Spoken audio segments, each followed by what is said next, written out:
It had started raining in the middle of the night, a soft, unbroken drizzle that clung to the windows of the boulevard Richard Lenoir. Like dew reluctant to become water, Maigret stood by the window in his apartment, his large frame filling the space between the curtain and the radiator.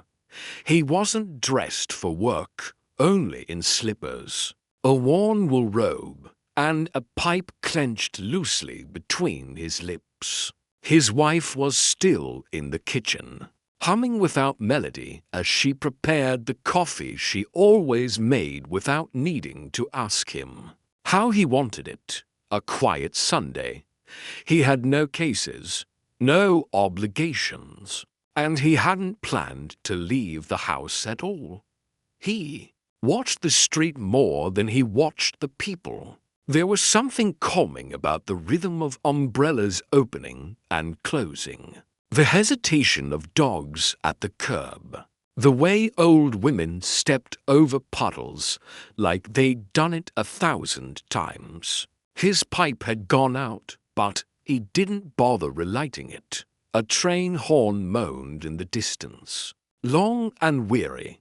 It made him think of the past, not any part in particular, but just of years moving like tracks vanishing behind a carriage window. When the telephone rang, it did not startle him. It rang the way everything else happened that morning, soft, persistent, inevitable. Madame Maigret appeared at the door with a questioning glance. He took the call in the sitting room, where the phone sat half hidden behind a dusty vase of dried lavender. It was Inspector Lognon, voice nasal and slightly aggrieved as usual. He had that habit of speaking like the world had tricked him again, and only he had noticed. "There's a man," he said, "found dead on this 7:14 from Châteauroux. No one's claimed him. No identification, no ticket. The conductor says he wasn't there when they left the last station, but there he was. When they pulled into Austerlitz, slumped in second class. Might have been a medical thing. Might have been something else." Maigret didn't say anything for a while. He could hear his wife clinking cups together in the background, as if determined to keep the quiet, homely air of the morning intact, no matter what the phone said. Lognon went on. "I wouldn't call you on a Sunday, Chief, but it's odd. He's well dressed, about 60. No luggage, not even a paper, just a book in his coat pocket. Balzac, La Peau de Chagrin. That's all. Have they moved the body? No. He's still on the train, platform 6. I'll come," Maigret said, setting the receiver down without looking at it. He didn't ask why Lognon had really called him. The uncertainty was enough, and Lognon, for all his complaints, wasn't one to waste a Sunday morning unless something itched. Madame Maigret gave him his coat before he asked. She didn't question him, but she pressed a small paper bag into his hand. Inside were 2 slices of buttered bread, folded gently in wax paper. By the time he stepped outside, the rain had softened into mist, brushing his coat like breath. He walked to the metro without haste. It was too early for crowds. The shops were shuttered, the flower stands empty, the bakeries only just beginning to warm. He arrived at Gare d'Austerlitz with that particular feeling he always got at train stations, of time passing without him, of stories arriving and departing behind windows he would never look through. Platform 6 was almost deserted except for 2 agents guarding the second-class carriage and Lognon hunched beneath the yellow awning. Coat soaked at the shoulders, expression crumpled like wet paper. "I didn't know who else would see it for what it is," Lognon muttered. "You can tell it isn't normal, can't you?" Maigret nodded faintly. He said nothing. He let the station noise settle around him, the distant rolling of a food cart, the brief squeal of a departing train, the whistle of damp air through steel beams. Then he stepped onto the carriage and into the compartment where the stranger sat, chin tucked to chest, looking like he might wake up at any moment. But he wouldn't, and Maigret, already, without knowing why, felt that strange heaviness in his chest, not alarm, but curiosity, slow and gathering, like fog creeping. In under a door dot he had come because something about it didn't feel like death by chance. Not to Lognon, and not to him. The carriage smelled faintly of damp wool and stale tobacco, as if the rain had seeped into the seats, and the silence that followed the stranger's death had thickened the air. Maigret stood just inside the compartment, taking it all in without expression. The body was still seated in the corner by the window, back slumped, hands resting loosely on his knees. His head was tilted slightly to one side, as though he had drifted off while watching the countryside pass. The overcoat, camel-colored, of fine material, was buttoned to the top, and the trousers creased as if he had dressed carefully, perhaps for an appointment he would never reach. Maigret didn't move closer. He looked around first. The carriage was otherwise empty, 3 rows ahead. A newspaper had been abandoned face down on a seat, the print still wet from someone's fingers. In the small wire basket above the dead man's head was nothing. No briefcase, no hat, not even an umbrella. The man had arrived without baggage, without presents, just a book, and even that seemed like a whisper, not a clue. He turned to Lognon, who lingered at the door, uncomfortable with the quiet. "The conductor?" Maigret asked. "In the next car. He's waiting." Maigret took his time walking out. The floor shifted under his feet as if the train still carried motion in its bones. When he stepped into the next compartment, he found the conductor standing stiffly by the side door. A tall man with iron-grey hair and a face made for nodding politely. He gave a quick glance toward Maigret, recognized him, and straightened further. "You were on the train the whole way?" Maigret asked. "Yes, monsieur, from Châteauroux to Paris." "Did you see that man board?" The conductor hesitated, then shook his head slowly. "I can't say for certain. I remember checking the tickets round Argenton-sur-Creuse. He wasn't in that seat then. I think it was empty. And before Argenton, there was a gentleman in that seat earlier, but younger, thin, with a mustache. He got off at Argenton. After that, I don't recall seeing anyone else in that row." Maigret nodded, saying nothing. He glanced out the window at the tracks gleaming in the light rain. The question was already forming in his mind. Not how the man had died, but how he had arrived. Train compartments don't fill themselves. He returned to the body, this time studying the man's face. It was composed, even peaceful. The skin was slightly pale, but not enough to suggest sudden violence. No sign of struggle. No blood. He wore a simple tie, knotted expertly, and his shoes, polished but not new, were dry, clean to clean. Perhaps for someone who had supposedly stepped aboard unnoticed in the rain. They didn't match the rest of the weathered train. Margaret reached gently into the breast pocket and pulled out the book. Lopeau de Chagrin. It opened easily, pages well thumbed. A faint scent of pipe smoke clinging to the paper. Inside the front cover was a name, written in neat ink. M. Louis Sabatier. No address, no inscription, just a name that offered. No voice, no explanation. He passed the book to Lognon. Check it, he said simply. Find out if anyone by that name took the 7:14 this morning, or any train at all. Lognon nodded, almost relieved to have something to do, and disappeared. Into the corridor, Margaret stayed. He took the seat across from the dead man and folded his hands in his lap. He didn't look at the corpse anymore.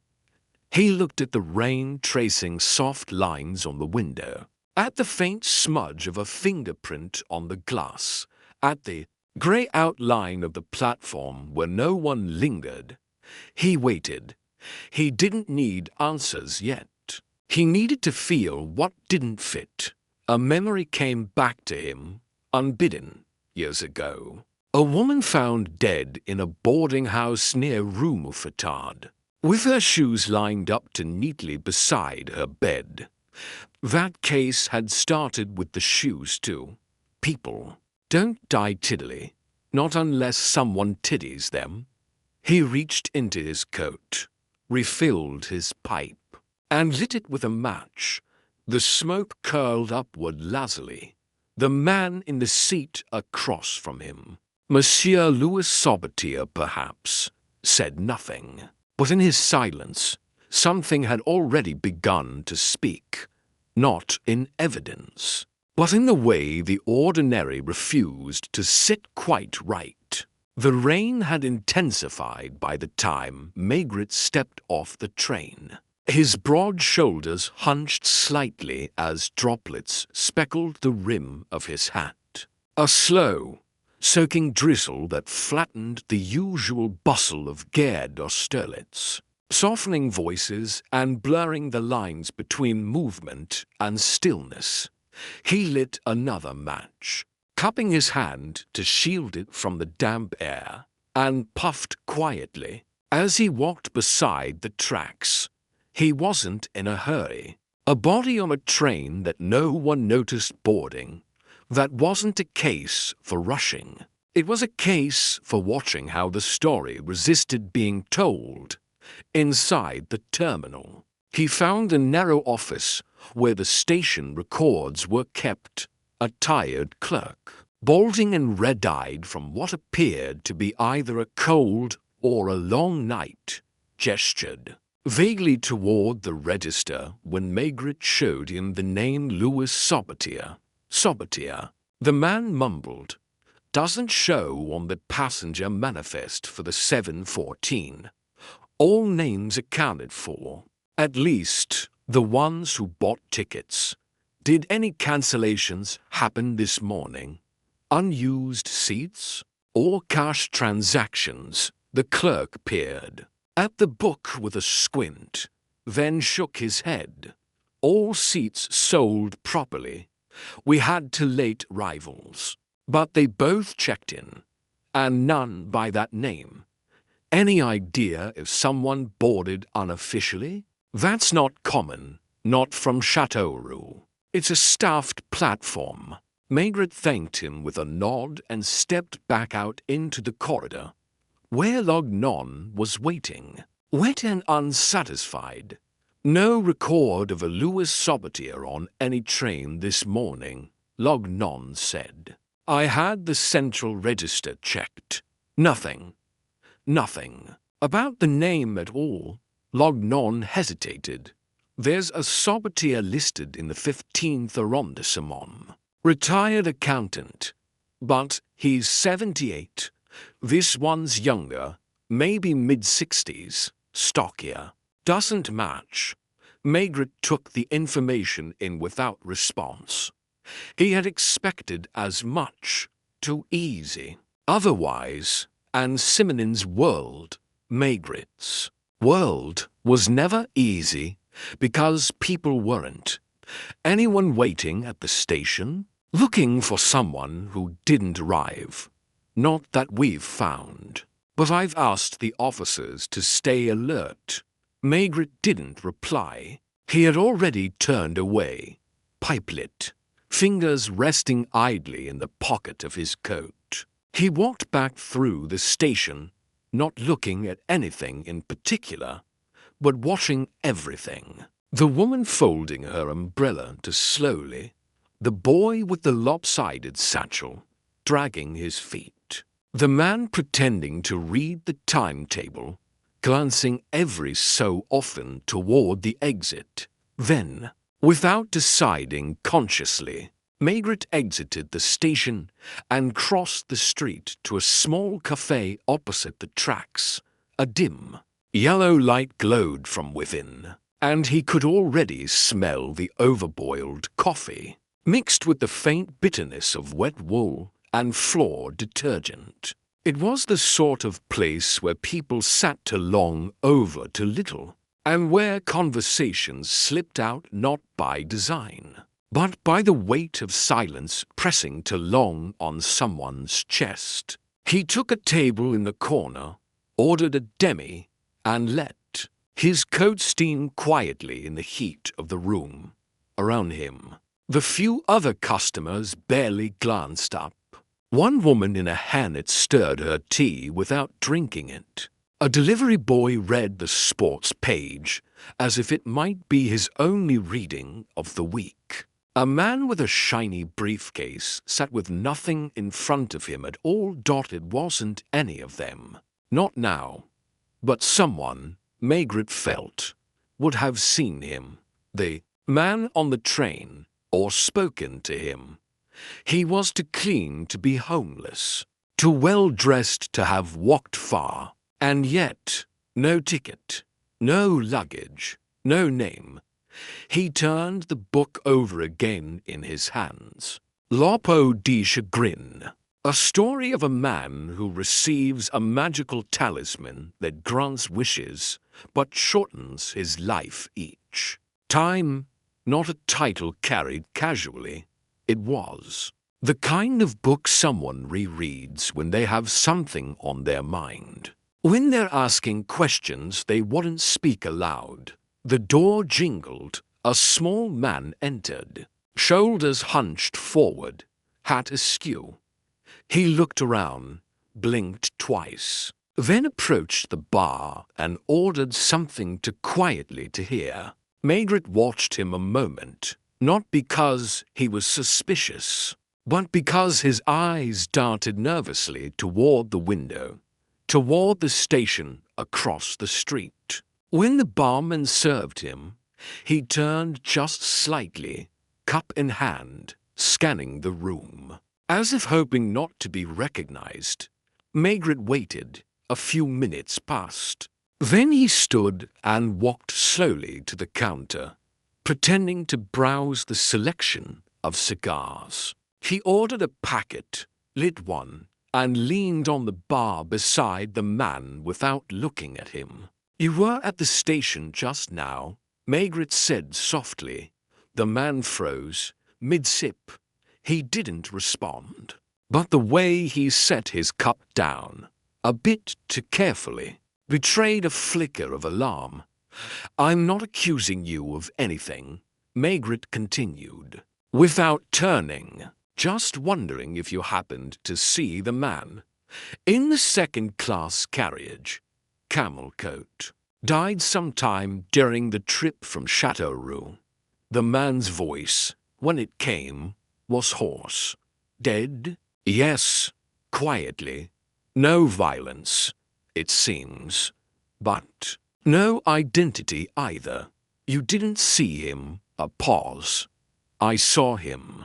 The man's voice barely rose above a whisper. He was sitting alone when I got off at Viersen. I remember because he was reading. Most people were asleep. He kept glancing at his watch. Margaret looked at him now, closely. The man was probably in his 40s, thin cheeks, fingers stained faintly with ink. You boarded at Châteauroux? No, Limoges. Changed at Châteauroux. I work for the post. Margaret nodded. You recall what time it was when you got off? Close to 6. So he was alive then? Yes. Margaret gestured gently toward the book still tucked in his coat pocket. And the book? I saw that too, the man said. He kept rereading the same page. I remember thinking it was odd. Margaret thanked him, wrote his name down, and didn't press further. It was enough for now. He returned to his seat, finished his drink, and lit another pipe.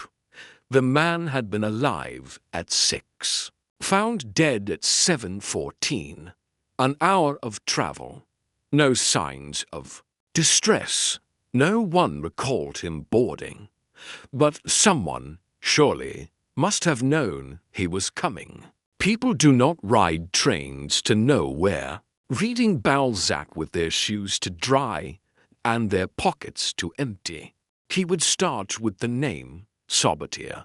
Perhaps false, perhaps borrowed. But even false names came from somewhere, and somewhere someone would recognize the face Margaret now carried in his mind, as vivid as if the man still breathed. By the time Margaret returned to Quai des Orfèvres, the morning had worn into a dreary midday, the kind of grey, low-sky day when Paris seemed to sink slightly into itself. Office windows fogged from inside. Gendarmes muttered in hallways. Even the corridors of the police headquarters were unusually hushed, as if the weather had entered with everyone's damp coats, and never quite left. He removed his hat and coat. Slowly in his office, draping them over the rack near the radiator. The room still smelled faintly of tobacco and old paper. He sat at his desk, relit his pipe, and stared not at the files but at the window, where the Seine flowed unseen behind.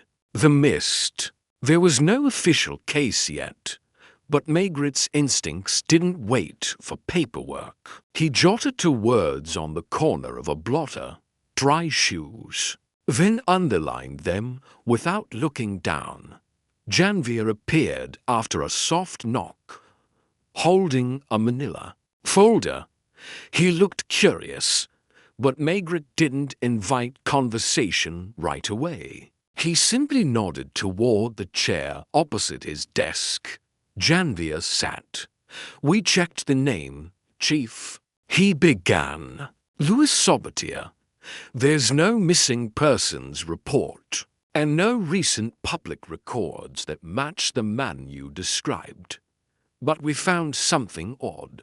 Margaret puffed slowly. Go on. There was a Louis Sabatier, formerly of the Postal Administration. Retired 10 years ago. Died in 1948. Buried at Montmartre Cemetery. Family, a widow. Madeleine Sabatier. Lives in the 14th. No children listed. She's 73 now. Margaret exhaled a soft plume of smoke. Too old to be the man.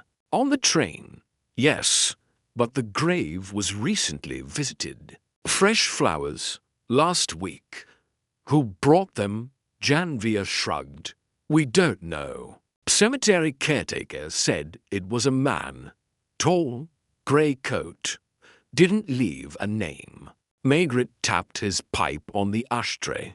What if the man on the train was using the name of a dead colleague, not to deceive police, but for some personal reason. Something sentimental, or something concealed. Janvier leaned forward. There's more. The book, Lopeau de Chagrin. The edition is from a private publisher, a 1930 for print, limited run. We traced the sale, only a few hundred printed. One was registered to a Monsieur Armand Lecote, lawyer, disbarred in 1941. No known address. Why disbarred? Financial misconduct, gambling debts. A minor scandal at the time. The bar stripped him of his license, and the papers ran with it for a week, then forgot him. Maigret stood up slowly, walked to the radiator, and rested his arm on it. He stared again out the window, though there was nothing to see but fog and his own thoughts pressing in. A man boards a train unseen, carries a book owned by a disbarred lawyer, uses the name of a dead postal official, wears dry shoes on a rainy day, and dies in silence. He turned back to Janvier, Kidney Madeleine Sabatier, gently, not as a suspect. I just want to speak with her, and ask the cemetery caretaker to describe the man he saw, not formally, just enough for a sketch. Something about the grave bothers me. Shall I bring her here? No, I'll go. The apartment building on Rue de l'Artemissoir was narrow, with a chipped green door and a smell of cabbage in the hall. The landlady, a small woman with more keys than patience, led Maigret up 3 flights and knocked without needing to say a word. Madame Sabatier opened the door herself. Her face was lined, her posture proud despite a slight stoop. She wore a dark wool cardigan over a modest blouse and looked at Maigret as though expecting him, though with no sign of alarm. "You're here about Louis," she said, then smiled faintly. "Though I doubt it's the one I buried." Maigret nodded. "May I come in?" She stepped aside without answering. The apartment was neat, a little cold, and smelled faintly of lavender polish and something stewing too long. A framed photo of a man in uniform sat on the shelf, likely her husband. Maigret took a seat at her invitation and glanced briefly at the photograph. "People forget the quiet ones," she said, following his gaze. "Louis worked 30 years at the post, never made a fuss, never owed a sou." Maigret reached into his coat and produced the book. "Do you recognize this?" She took it gently, turned it in her hands. "No, but Louis used to read Balzac. He had this one. Might have given it away, long ago. To whom? I wouldn't know. He was close with a man once, Armand something. They played cards. Armand was always in a bit of trouble, if I remember." "Armand Lecote," she nodded. "Yes, that's him." Maigret leaned forward slightly. "Did he attend your husband's funeral?" She hesitated. "He came to the house, offered flowers, looked tired, older than I remembered. Said he regretted something. Then he left." "When was that?" "About a week ago." "Do you think he might have visited the grave?" "I suppose. He seemed lost." Maigret stood, took a long breath. "I think the man who died on the train might have been Armand, or someone using the name Sabatier in his memory." She looked at him, not surprised. "I wondered, when you knocked." Armand had that look, like he was trying to undo something without saying it aloud. Maigret offered a small, respectful nod. Thank you, madam. If you remember anything else, she followed him to the door. Do you think he died by choice? He paused. Not yet. But he died quietly. Back at headquarters, a sketch from the cemetery caretaker had arrived. Rough, but familiar.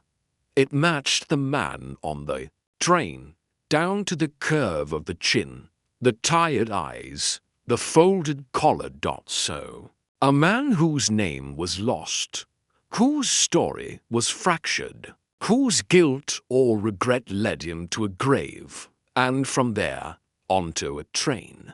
Perhaps with nowhere to go but backward. The facts were few. No ticket, no luggage, a book tied to a man disgraced, a name borrowed from the past, and a death as discreet as a yawn. Maigret stared at the sketch, not because he needed to identify the man, but because he needed to understand why a man would trace his way through someone else's memory, just to vanish quietly before reaching the end of the line.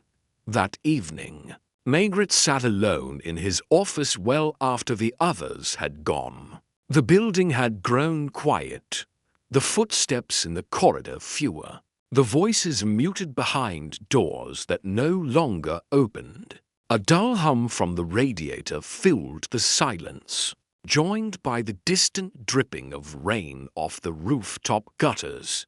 He didn't light the overhead lamp, preferring instead the desk lamp's warm circle of light, as if the smaller space of illumination made it easier to think. The book lay open in front of him, not at the beginning, but somewhere near the middle. He wasn't reading it for plot.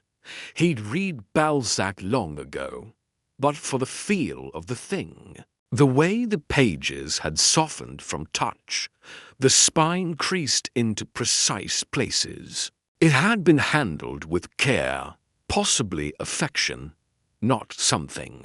Stolen, not a borrowed prop. If Armand Lecourt had carried it, it was because it mattered. There had still been no formal identification, but Madame Saupeter's memory was clear. Armand, yes. A gambler, yes. But something else too, something unspoken. She had said he came to the funeral looking lost, regretful. And when Maigret asked Janvier to dig into old police archives, not criminal, just procedural, the trail of Armand Lecourt had taken shape in a pattern Maigret had seen before. He hadn't vanished after being disbarred. He'd simply faded into lesser places, boarding houses, short leases, temporary work under assumed names. Always polite, always transient, never close to trouble, but never far from shadows either. A man who had tried to vanish without drawing attention and nearly succeeded. Until now, he stood, stretched slowly, and walked to the window. The city had taken on its night shape, reflections in puddles, street lamps softened by mist, cafes glowing like hearths for the restless. It was the kind of night where solitude settled into every corner, and Maigret felt that solitude in his bones. A quiet knock. He turned. Lognon stepped in, holding a paper in one hand, his coat still dripping at the shoulders. His face was its usual blend of gloom and determination, though tonight he looked more damp than morose. I followed the name Lecourt through the prefecture's employment records, he said, stepping forward. Nothing in the last 10 years officially, but in 1950, someone by the name of Marcel Lettin rented a room at Rue des Quatrevingt. The landlord described him as a polite man with sad eyes. No one ever visited him. Margaret raised an eyebrow. Latin, an anagram of Lecote. Rearranged letters. Margaret smiled faintly, not with amusement, but with something like recognition. And he lived alone. Yes, paid in cash. Stayed 6 months, then moved again. No forwarding address. Margaret returned to his desk and picked up the sketch of the man on the train. "Did you show this to the landlord?" "I did." She remembered him immediately, said he never complained. Kept a photograph on his nightstand of 2 young boys fishing. She assumed they were his sons. But there's no record of him having children. Margaret leaned back. Because they weren't his. Lognon frowned. Whose then? That's what we need to find out. The next morning, Margaret visited the old neighborhood in Montparnasse. Rude's quaint events hadn't changed much. Its shuttered shops and narrow staircases still held the same tired energy, the same smell of soup and stone. He found the building, an aging structure with crooked shutters and flaking paint, and spoke briefly with the landlord, a woman with hair piled on her head like a stack of laundry. "Yes, I remember Monsieur Ledden. Never spoke more than 2 sentences at a time, but kind. He used to sit by the window with his pipe and watch the street. Did he ever receive mail? No. No visitors either. He went to the bakery each morning, same time. Bought 1 roll, always 1. She paused, except once. There was a letter. He didn't open it here. Took it with him and left the next day." Margaret nodded. "Did you keep a forwarding address?" He said not to bother. He wouldn't be returning. The walls in the room he had rented were thin, the windows small, the furniture sparse. Margaret stood there a long time, imagining the man seated by the window, pipe in hand, staring not at the world but through it, trying to disappear slowly enough that no one noticed, least of all himself. The photograph of the 2 boys had long vanished, but Margaret asked Janvier to look through school records, orphanage files, adoption ledgers, any place where a man like Lecote might have left a trace, without claiming credit. It was a long shot, but Margaret had learned never to dismiss what appeared too personal to investigate. Back at Quai des Orfèvres that afternoon, the first thread came loose. "There's a file from 1942, Janvier said, handing it to him. "A boy named Jacques Munchel, age 4, abandoned outside St. Paul St. Louis Church. The note with him said only, for his safety, he has done nothing wrong." Margaret opened the folder slowly. No name of the father.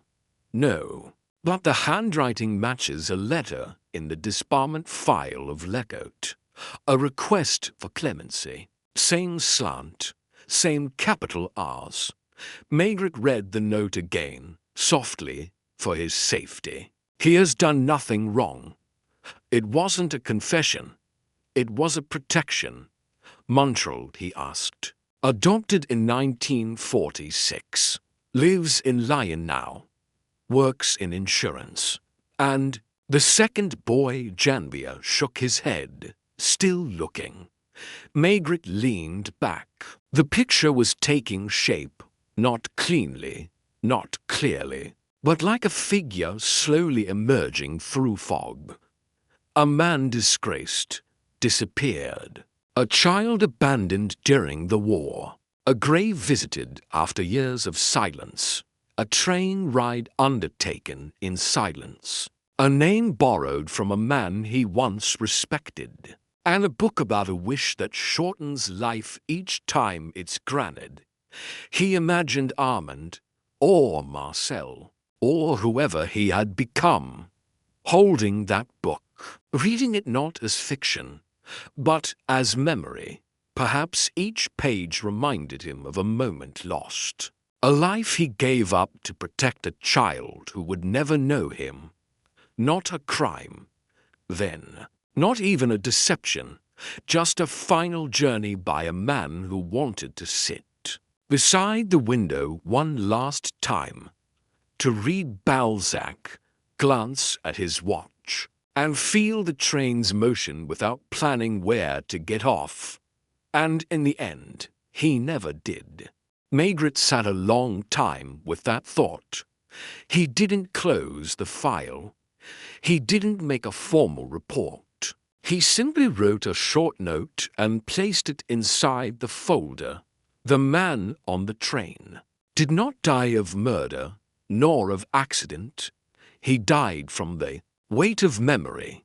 Case closed for the next day or two. Maigret found himself thinking not of the man's death, but of the life he had circled without entering. A man like Armand Lecout, or Marcel Letton, or perhaps someone else entirely, had left almost no trace of his passing.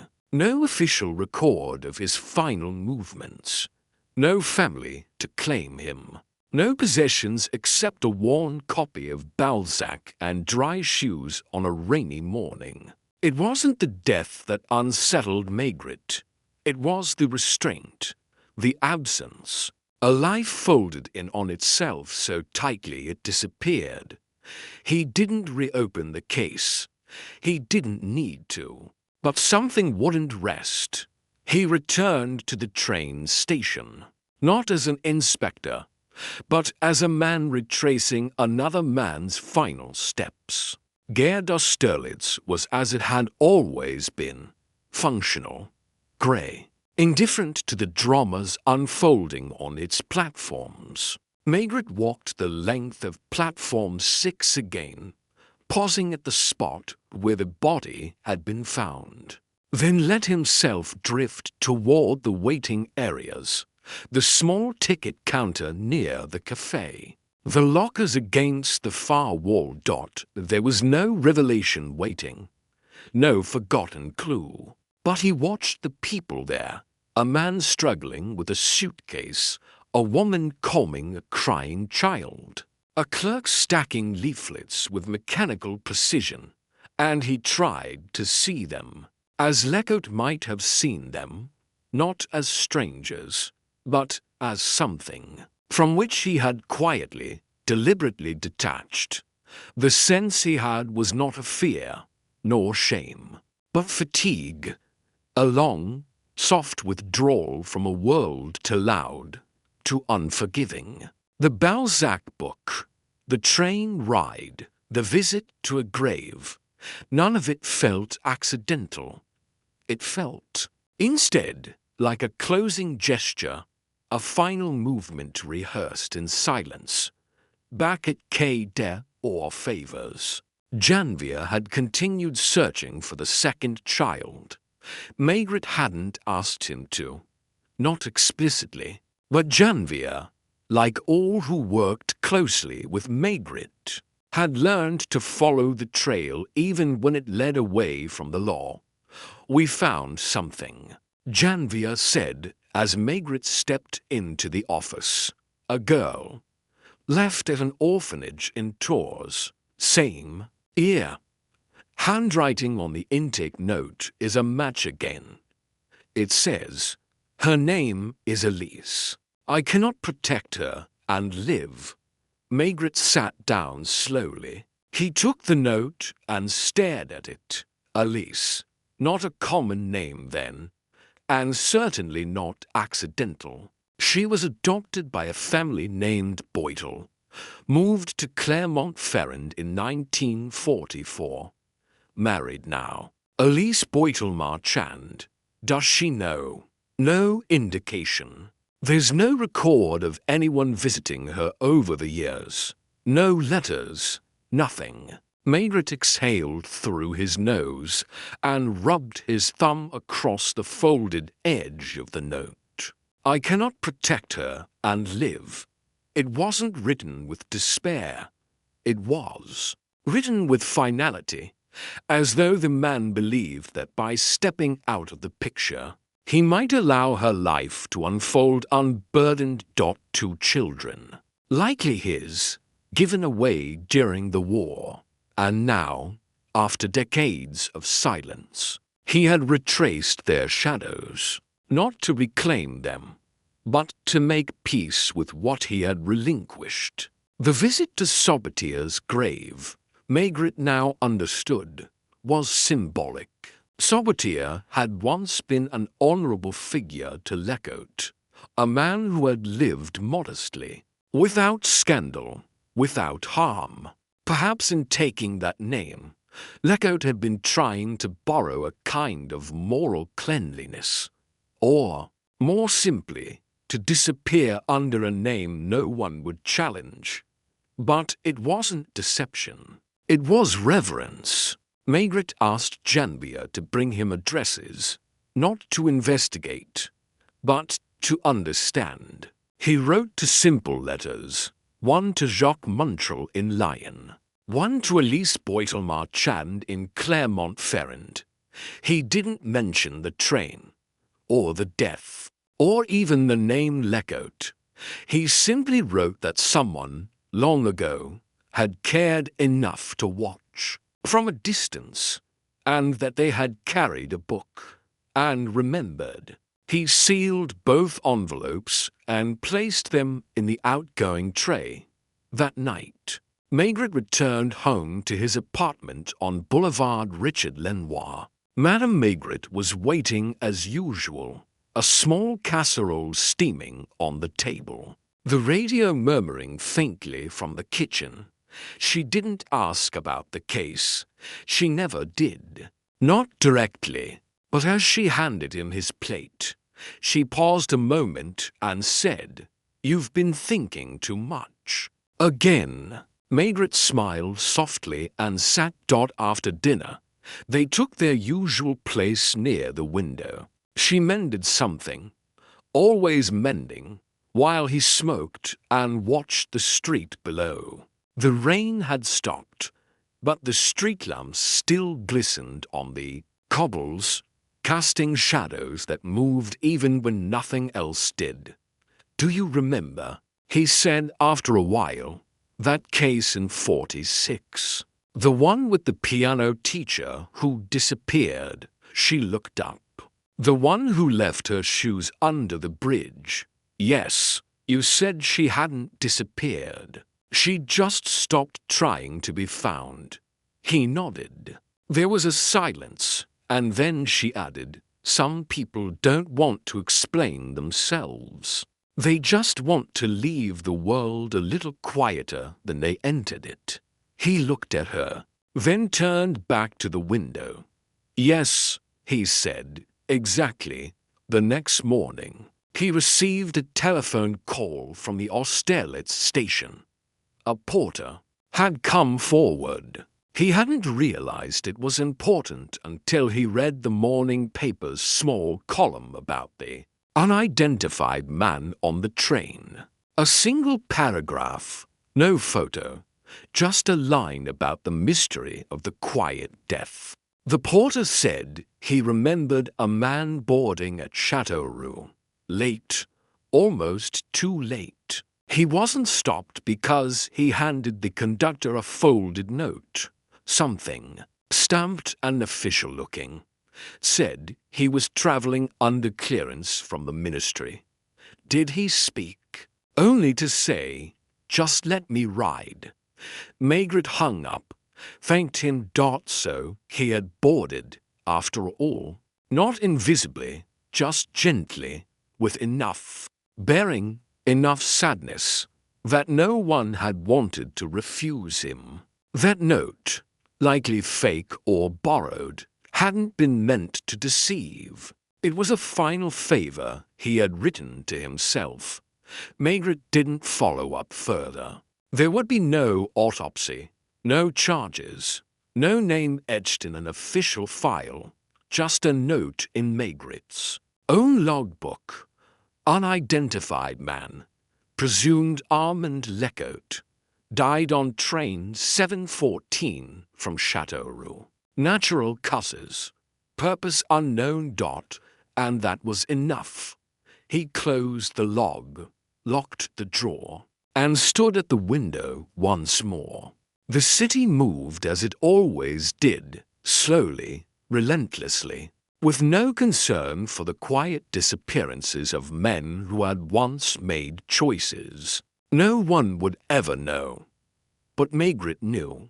He lit his pipe, let the smoke rise into the still morning air, and said nothing.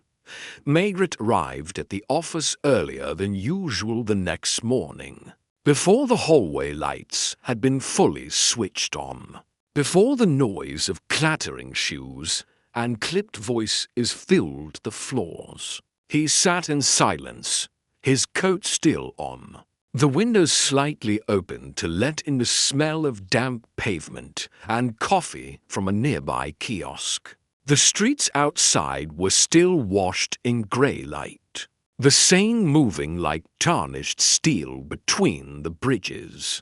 He lit his pipe, not out of habit this time, but because he needed something warm and familiar to steady the unusual feeling that had settled in him, not the unease of an unsolved case, nor the satisfaction of a puzzle cracked, but the quiet hollowness of something understood too late. The logbook still sat unopened on his desk. He didn't need to reread what he had written the day before. Purpose unknown. That would stay. And yet, in truth, Maigret felt he knew the purpose, not through deduction, but through weight, atmosphere, and the faint emotional dust a man leaves behind when he walks through the world quietly. There had been no more calls, no claims for the body, no visitors to the morgue. No one walked into Quai des Orfèvres demanding answers. The world had accepted the stranger's passing as though he had never been more than a shadow in a second-class train compartment. It was the kind of case, or non-case, that would fade quickly. The newspapers would forget it. The files would be shelved under unresolved but closed. And still, Maigret kept thinking, not about the facts, which had already thinned into smoke, but about the emotion that remained, something delicate and incomplete. He was still sitting with these thoughts when Janvier stepped in, coat half off, hands still damp from the morning mist. "There's a visitor," Janvier said. "Not related to the case, at least, not officially." Maigret raised an eyebrow. "She says she received your letter. The one you sent to Clermont-Ferrand." Elise, Janvier nodded. "She's in the corridor. Looks nervous." Maigret stood, tamped out his pipe, and opened the door himself. The woman who entered was in her mid-30s, modestly dressed, hands clasped tightly in front of her. Her eyes were a little red at the edges, not from crying, but from the weight of a long night with little sleep. She held a small envelope in her hand, folded several times, as if it had been opened and closed repeatedly. "I wasn't sure I should come," she said softly.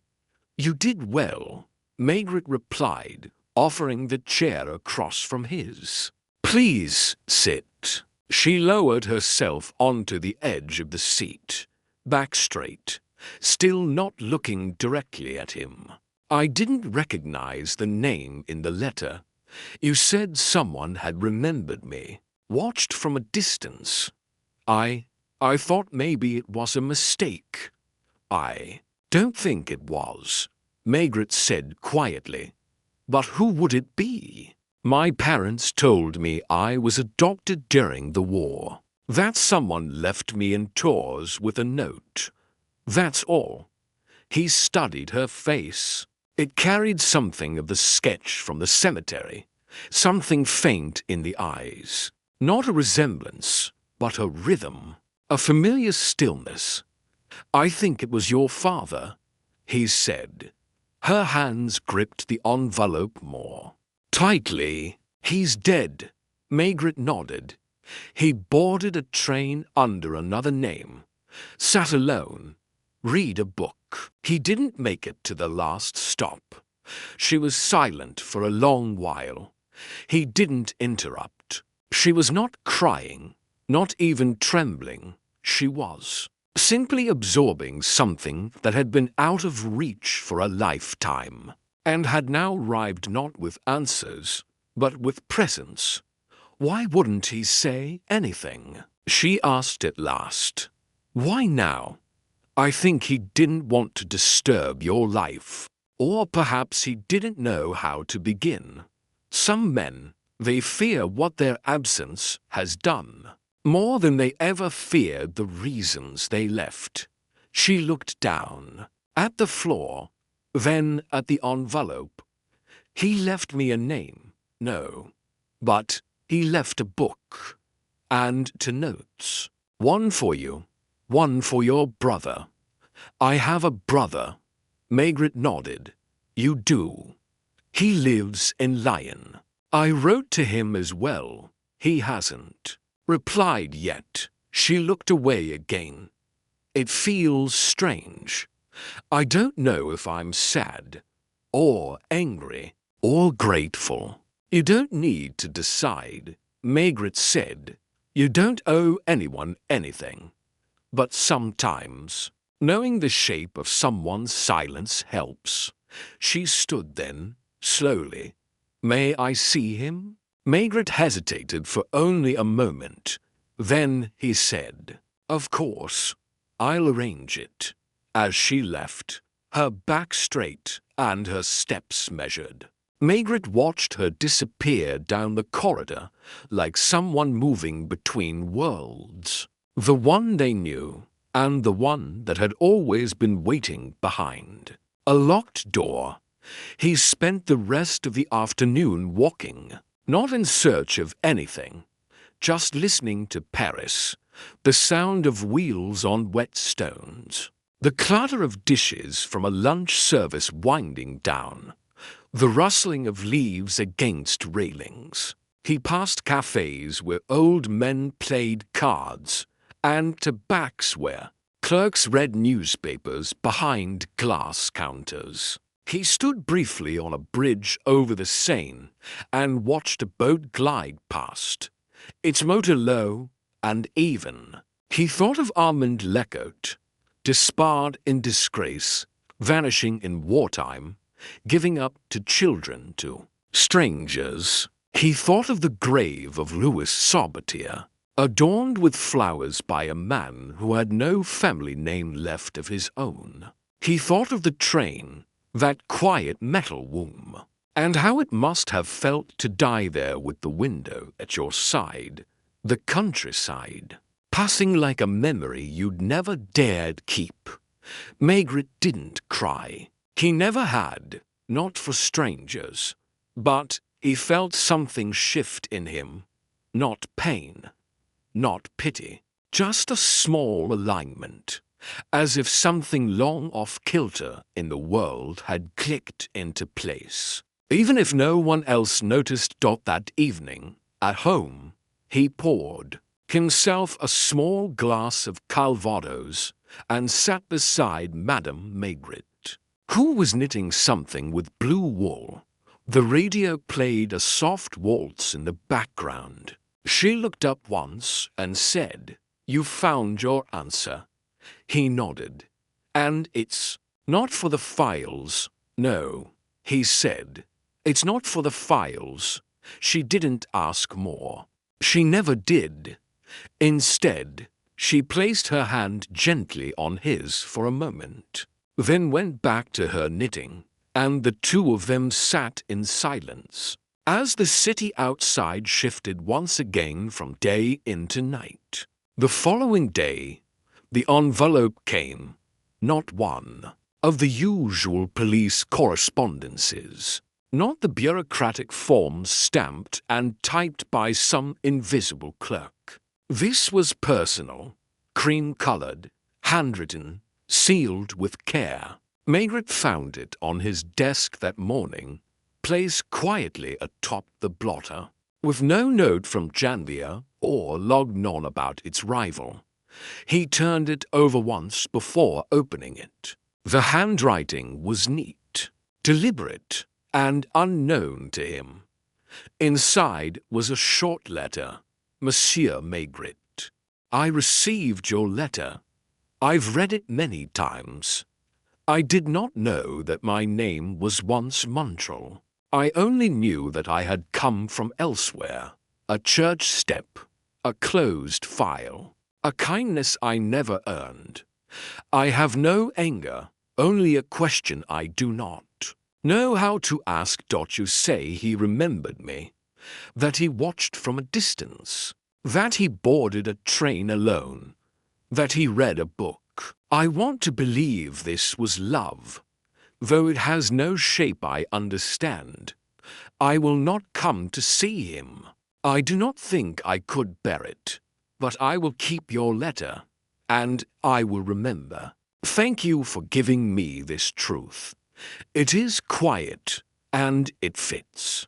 Jacques Montreal Maigret read the letter twice, then folded it back along the same creases, placing it into his inside coat pocket.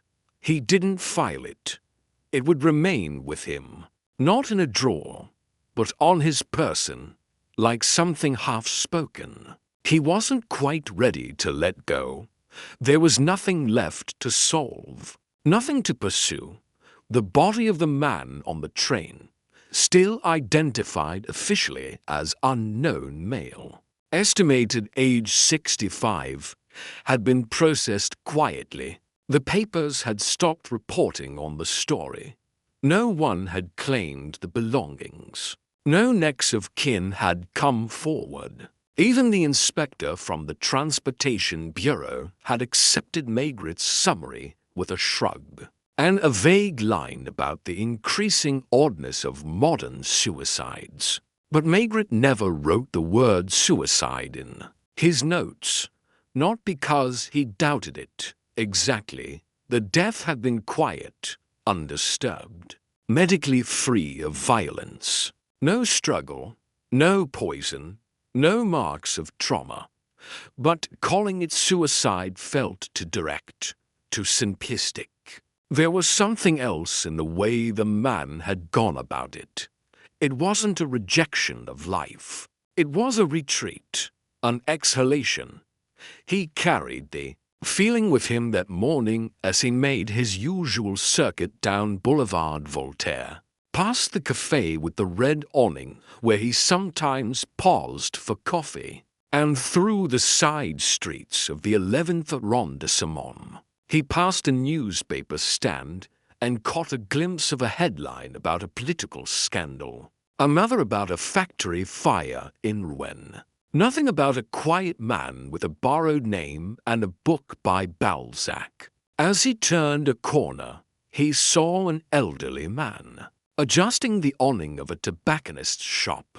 A girl was chalking prices on a slate board. Further down, a priest stood beneath a dripping tree, lighting a cigarette with a match cupped against the wind. These were the people Armand Lecout, or Marcel Letton, had shared the city. Within silence, people he'd passed without speaking. Maigret wondered how many faces the man had memorized over the years. How many lives he had followed loosely, anonymously, like shadows touching, but never staying. It was possible he had walked past Elise once, or Jacques, or even Maigret himself. There was something unbearable in that kind of restraint. The choice to live on the edges of the lives you once created, to love without claiming.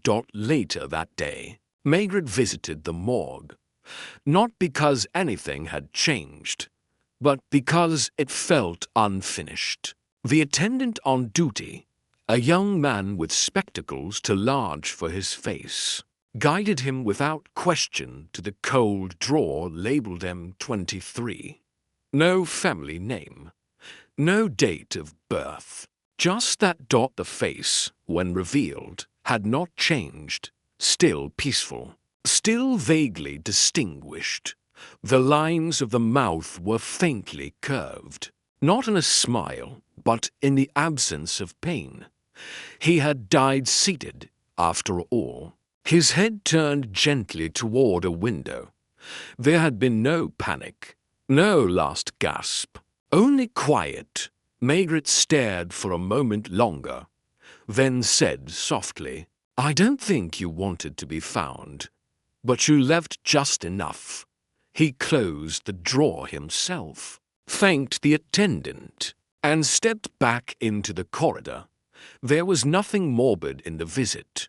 It was, in some way, a courtesy, a farewell not just to the man, but to the questions Margaret had carried with him for days. Not all mysteries needed solving. Some simply needed to be witnessed. On the way back, he stopped at the flower stand near Saint Michel and bought a small bunch of violets, not expensive, not too polished, the kind someone might have carried in his coat without making a statement. He returned to Montmartre Cemetery and found the grave of Louis Sabatier once more. It was modest, a flat stone, a name barely visible from where the flowers from the previous visit had begun to wither.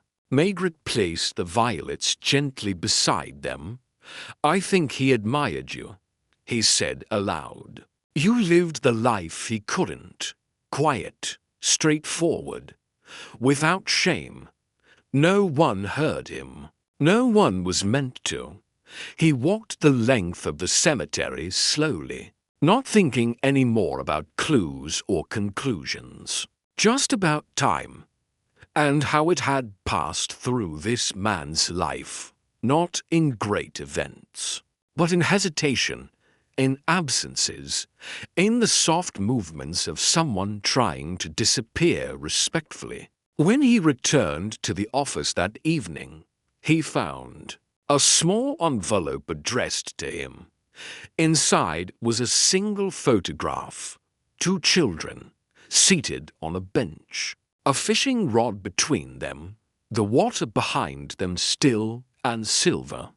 On the back, in handwriting he now recognized, were 3 words, "I never forgot." There was no signature, no message, just that. Margaret sat back in his chair, the photo resting on his open palm.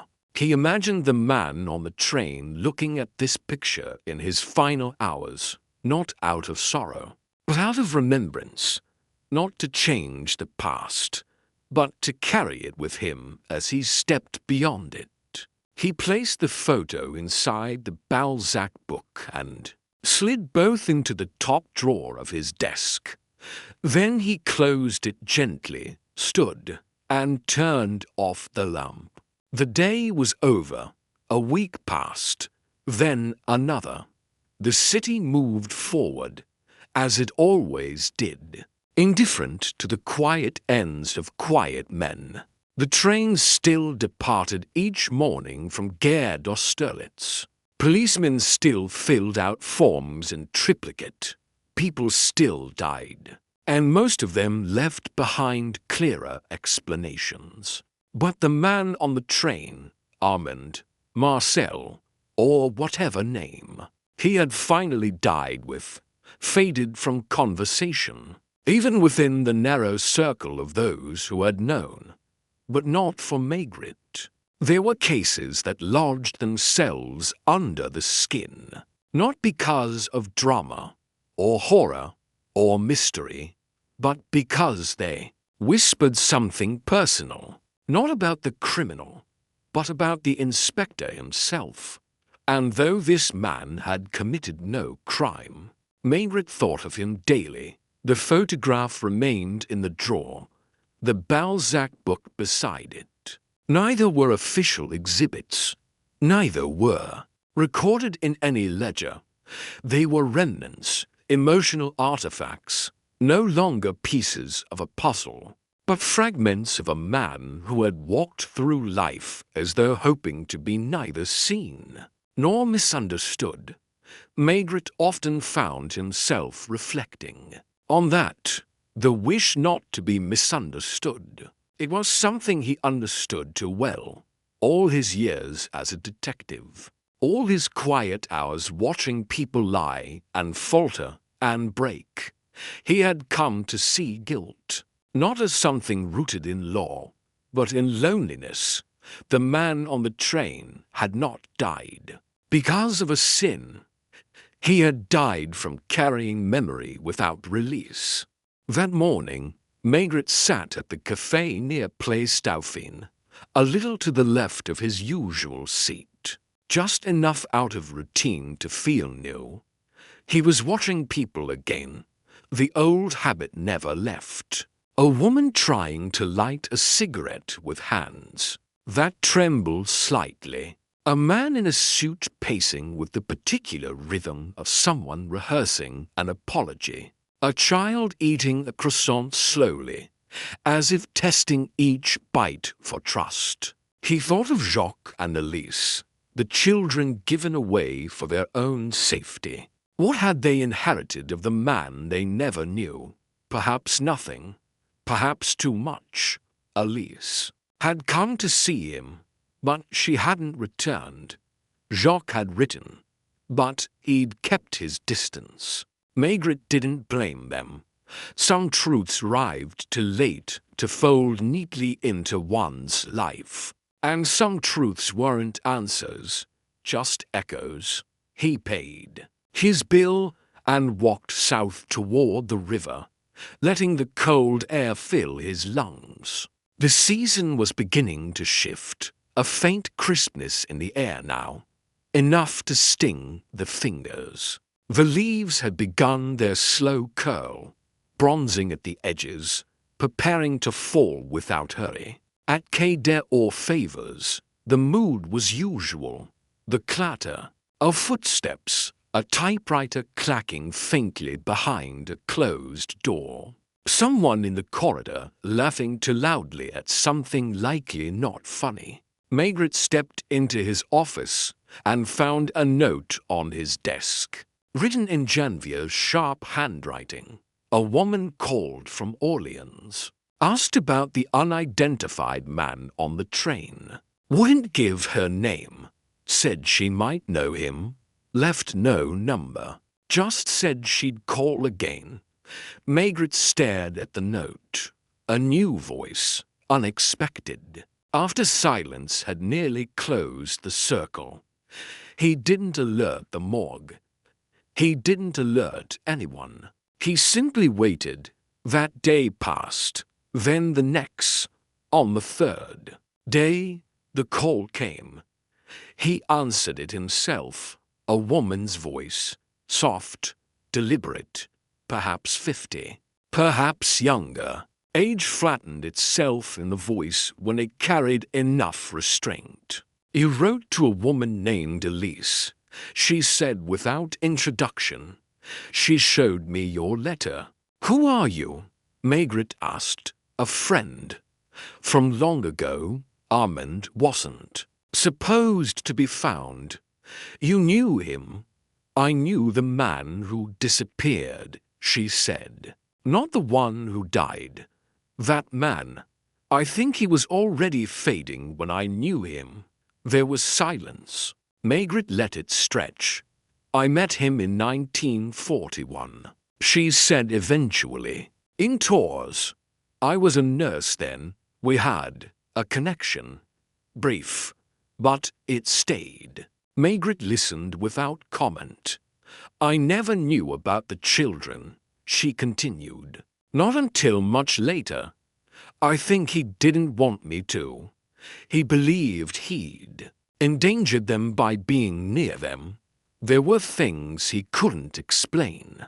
He was always watching doors, always ready to leave. You stayed in contact. No, she said quietly. We lost each other during the chaos. But I think of him often, not out of love, but because I don't know if he ever stopped running. Margaret leaned slightly forward. Why call now? Because he deserves to be remembered by someone who knew his name, even if only for a short while. Do you want to come identify him? No, she said. That's not the point. He didn't want to be named. I only called because I saw the story in a newspaper left behind on a cafe table. I recognized the book. Balzac. Yes, he used to quote it. Always the same line. Possessing is reducing the wished-for object to nothing. Margaret knew the line. It had circled in his mind since the first day.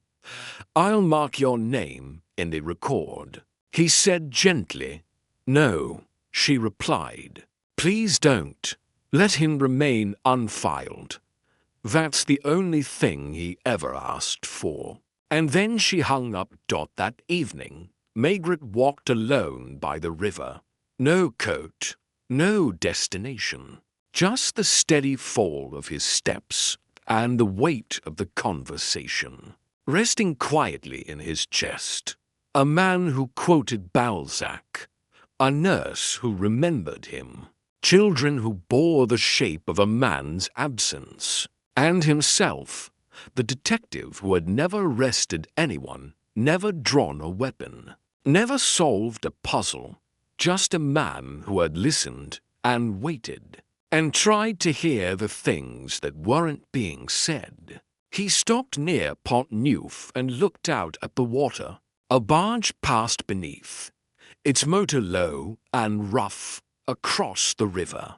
The lights flickered in a restaurant Margaret had never entered. He took out the letter from Jacques and unfolded it, smoothing the paper against the chill wind. I only knew that I had come from elsewhere, a church step, a closed file, a kindness I never earned. He reread the line, then folded the letter again and placed it back into his pocket. Some cases remained open not because they lacked facts, but because they refused to fit the form. They stayed open in the way certain memories do, not demanding justice, but recognition. He turned back toward home.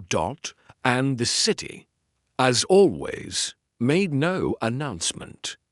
It simply continued. The days grew shorter.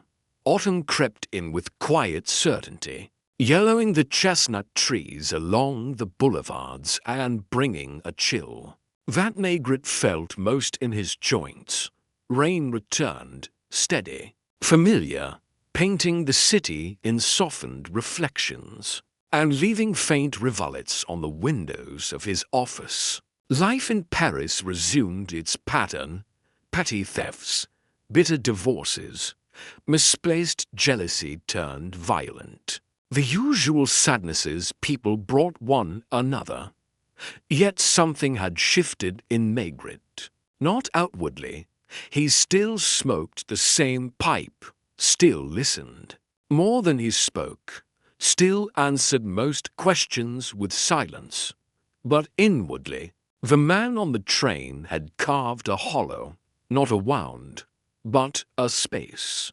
A space for a kind of grief that did not belong to him, and yet remained. The case file, if it could be called that, was never formally closed, never assigned a conclusion beyond the vague phrase natural causes, presumed heart failure. The coroner had offered his notes with the detachment of a man who rarely asked why, only how. But Margaret had asked why, again and again, and had come to understand that the answer was not one to be proven. It wasn't justice that had been sought in the man's final act. It was not exposure, or absolution, or even forgiveness. It was proximity, a final attempt to move a little closer to the lives he had loved, not to re-enter them, but to pass by quietly, like a train through a sleeping town. And what had Maigret offered him, this unknown man? Not resolution, not fame, but something perhaps just as rare, understanding without interference. On a grey Thursday afternoon, Maigret received a small parcel, hand-delivered by a boy who said nothing except that a woman gave it to me to bring. Here, no name, no address. The package was wrapped in brown paper and tied with string. Inside was a second copy of Lopeau de Chagrin, older than the one found with the body, its pages brittle and slightly browned. Tucked between the pages was a photograph. It was the same two children, Jacques and Elise, younger, even smaller, seated at the edge of a riverbank. But this time, the man was in the frame, just behind them, blurred slightly by motion, holding a fishing pole, eyes fixed on the water. He wasn't smiling. He looked cautious, as though even the camera might recognize he didn't belong in the moment. Maigret studied the picture a long time. He didn't need confirmation. It was him, the man on the train, the man without luggage, without a name, without dry shoes on a rainy day, except now. For this single second caught on film, he belonged somewhere. There was no note, only the photo and the book. But Maigret knew who had sent it. The woman who had called from Orleans. The nurse who had known him during the war. She had waited all this time to send it, not to identify the man, but to offer him a place. Maigret placed the book in the drawer beside the other copy, closed the drawer softly, sat with his thoughts for a while. Later that evening, he visited the cemetery once more, not to Saubertier's grave this time, but to the municipal section, where the unnamed were buried. He walked slowly between the rows, reading markers that bore only dates and numbers, no eulogies, no stones placed by loved ones. He found the grave easily, M23, a small bronze plaque now fixed to the earth. The flowers he had left earlier were gone, washed away by rain or time. He knelt and placed the photograph in a clear plastic sleeve, then tucked it under a small rock at the head of the grave. No one would notice. No one would steal it, and no one would understand unless they already knew. Maigret stood, removed his hat, and remained a moment longer. "I think you were tired," he said softly, "and I think you had done all you could." Then he turned and left the man to his peace. The next morning, Janvier asked if they should send the photo to the morgue's official records. No, Maigret replied. He wouldn't have wanted that. Lognon, half listening from the hallway, mumbled something about red tape and missing names, but Maigret didn't respond. Bureaucracy had its place, but this wasn't its place. Instead, he pulled out a fresh sheet of paper and wrote a single entry in a notebook he kept separate from all official documentation. A private journal of things that mattered without. Category, October 14th. Gare d'Austerlitz. The man on the train died of memory, not illness. He gave away his name long ago. He travelled with a book and a silence deeper than most. He left behind 2 children, neither of whom asked for anything. No crime was committed, but a life was quietly surrendered, and someone needed to see it. That is all. He closed the notebook, placed it in his drawer. Madame Maigret had already begun to plan their Sunday walk, weather permitting. There would be chestnuts sold in paper cones near Parkmanceau, and she had mentioned a new butcher who made terrine like her uncle once did. Life moved forward, but now, in the quiet hours, Maigret sometimes thought of train compartments and second-class tickets, of worn paperbacks and borrowed names, of men who gave up everything but memory, and who died facing the window, as if hoping the final image might be one of motion, of something just out of reach, quietly passing. And in those moments, he did not feel sad. He felt, instead, like he had been entrusted with a secret not meant to be solved, only kept. It was late November when Maigret received the final envelope. He recognized the writing immediately. It was the same calm, precise hand that had sent the photograph of the children at the river bank. The envelope was thin, and inside was only a short note, written in ink beginning to fade. He told me once that he didn't believe in endings. He said life didn't finish. It simply narrowed, like a hallway with fewer doors. I think, when he boarded that train, he had already reached the last door. There was no crime, only memory, and the hope that someone, even a stranger, would understand. Thank you for being that stranger. There was no signature, no return address, nothing more. Maigret folded the note carefully and slipped it into the drawer with the other fragments of the case that had never really been a case, the 2 editions of La Peau de Chagrin, the photograph of the fishing children, the letter from Jacques, the page marked with the same Balzac line that echoed now in Maigret's head. Possessing is reducing the wished-for object to nothing. And yet the man had possessed something in his final hours. The sight of a grave once visited in silence, the weight of a book he knew by heart, the knowledge that he had watched from afar the 2 lives he had helped begin. It was not nothing. It was simply not spoken. That afternoon, Maigret walked along the Canal Saint-Martin, his collar turned up against the wind, his pipe lit but idle. He wasn't thinking about suspects, or motives, or timelines. He was thinking about how many lives moved quietly beside his own, lives with their own secrets, their own private heartbreaks, their own need to be seen without being judged.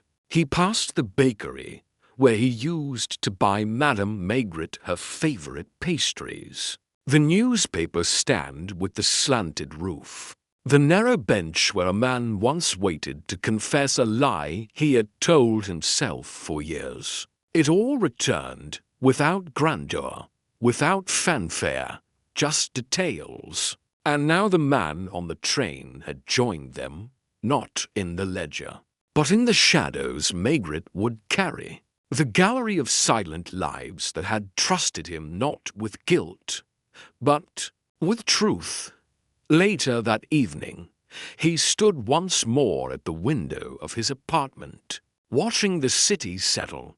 Madame Maigret was preparing supper. A lamp glowed softly behind him. Below, the streetlight flickered, casting a golden patch across the pavement. A cat slipped between 2 bins. Somewhere, a door closed quietly. There were no final statements. No last-minute twists, just the knowledge that a man had died not with noise, but with intention, and that someone had been there to notice Maigret drew on his pipe, exhaled, and said nothing, because sometimes nothing needed to be said.